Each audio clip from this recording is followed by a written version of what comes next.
people are aware of the future in ways that animals aren't, or animals are only partially aware. We're very aware of the future and aware of our mortal limitations in a manner that seems unique to human beings.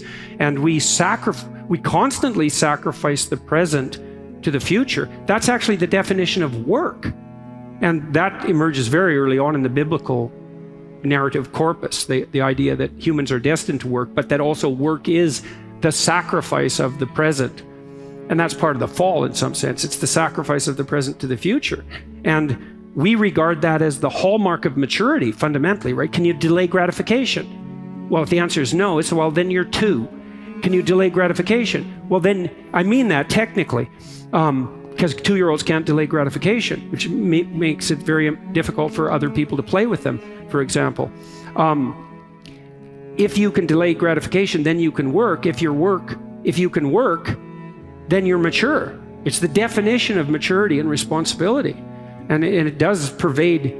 It's so interesting to see that it pervades the active attention itself, and that there's no, because I used to ask my students, because I was trying to figure this out, I'd ask them a question like, well, why are you writing this essay? Or what are you doing when you're writing this essay? That's a better question. So you think, what is someone doing when they're writing an essay? And one answer is, say they're doing it on a computer. Well, they're moving their fingers up and down. And that's actually a really good answer, because that's not an idea, right? Moving your fingers up and down, that's not an idea. That's where your spirit meets your body. You're actually moving something physical. And you don't really have consciousness of the musculature, or you don't know how you move your fingers, but you can do it. And so at the highest level of resolution, when you're writing an essay, you're moving your fingers. And now you know how to type, and you have automated structures for doing that. And then you're composing words, and the words are in phrases, and the phrases are in sentences, and the sentences are in paragraphs, and the paragraphs are in sections, and the whole thing makes an essay. But then that's a subset of a class, and you want to grade for the class because you want to pass the class, because you want to get your degree.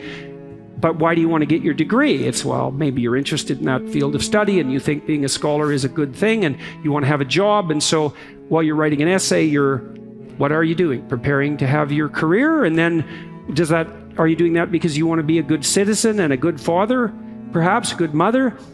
And do you want to do that because you want to be a good person? Or are you mixed up in all of that? So you're doing all of those things well or badly at the same time, all the time, with everything you do, all the time. And there's no way around that. It can't be simplified. The whole structure has to be there. And that's another reason why we don't have general purpose robots yet, is that they're just not embedded in that ethic that stretches all the way up from the most minute motor patterns of action and perception to the highest possible ethical striving. The official aspect of attention, in part, is that whenever you see something as that thing, you sacrifice the possibility of all the other things it could be. And that's delimiting to a large degree. It hems you in, but that's also a relief, because how many bloody million things do you want to attend to at one time? But so part of the reason, the idea of sacrifice, conscious idea of sacrifice, emerges very early on, for example, in the biblical writings, because the second story in Genesis, I think it's Genesis 3, is that the Cain and Abel story? Is Genesis 3 or 2? After Genesis 3. Genesis 4, I guess. 4, okay. So it's very early on. And there's this insistence that, so human beings are already destined to work as a consequence of the fall out of the Garden of Eden. But the Cain and Abel story is specifically about sacrifice, and about the degree to which a sacrifice has to be of the highest quality. So you have this one protagonist, Abel, who's a prototype for a mode of being that stretches throughout history. And Abel's sacrifices are to the highest, to that which is the highest imaginable. So he's aiming as high as he can. And they're genuine and honest. And the consequence of that is that God smiles upon him, let's say, but that his life is extremely successful. He gets everything that a sensible human being would want and need.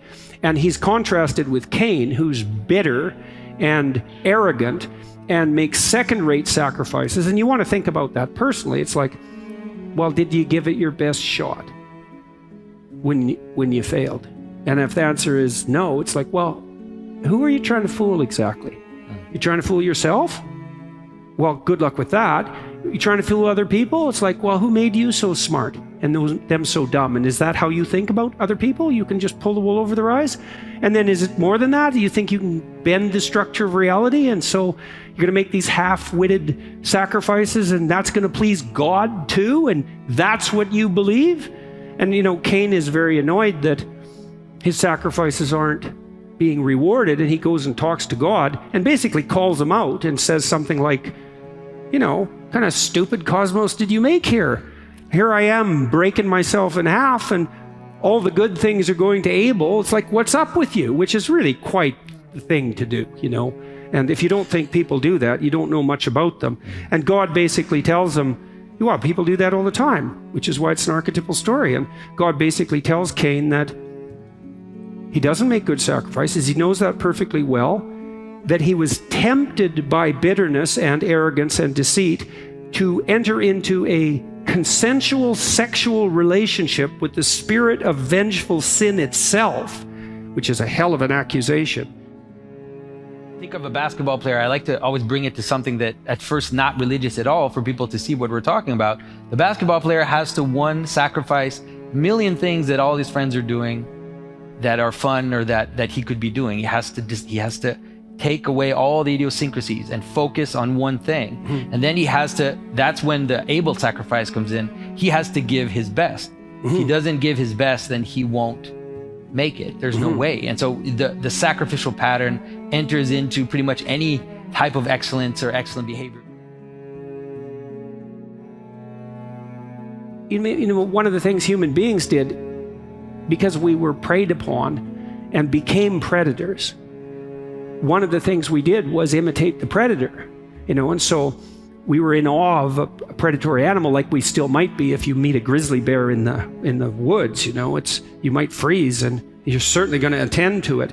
But then there's part of you that is deeply called upon to imitate the capacity for aggression of the predator, so that you can defend your loved ones against predatory action. And some of that would be to be the warrior that can fight off the grizzly bear, but then abstracted up into the religious sense, it would be to be the ethical actor who can protect your family from unscrupulous psychopaths, forces of malevolence that border on the satanic. And that's all part of the ethical enterprise. And weirdly enough, all of your acts of perception are necessarily nested inside a structure that's pointing to what is at the highest, or you're incoherent. Those are the options.